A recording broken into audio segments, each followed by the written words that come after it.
Jerome Bergeron, CFA, is subject to investigation conducted by CFA Institute. Recall, which area is it to? It's related to CFA Institute PCP. So apart from the three reasons why a confidential information can be released, the illegal activity required by law and client permits, there was one exception to the standard, if you recall, and that who is the exception? CFA Institute PCP is the investigation wing is the exception. So CFA Institute investigation wing, if they ask information, then if member is informing information to them, then they will not be considered to be in violation if they have transferred the information. The reason is CFA Institute PCP is an extension of members own.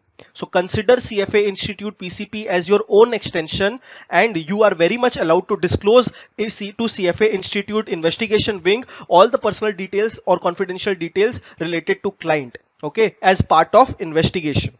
So you should be able to recall, because if you will be able to recall, then your confidence level and your accuracy level will increase to manyfold. Okay, so the investigation is with regards to Jerome not conducting required due diligence, 5A, if you have read through standard 5.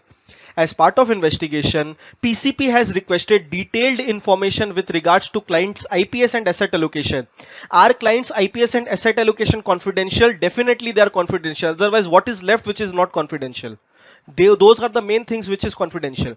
So clients' IPS and asset allocation, Jerome will, what do you think, will be in violation, will not be in violation? We have already discussed. Jerome will not be in violation if he gives information to CFA Institute PCP.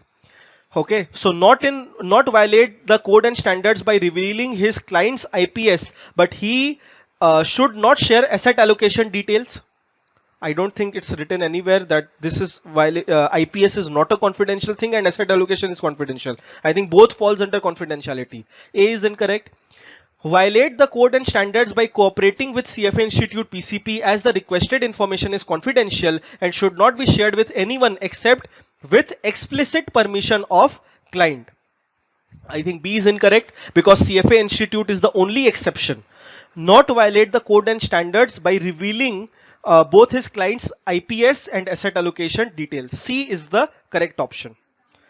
Understand and assume that CFA Institute PCP as extension of own. You can see the reason. It's very much written over here that what is the rationale of not having it. What is the rationale of informing it? So you can have a look. Even we discussed in very much detail when we were covering the content of the standard.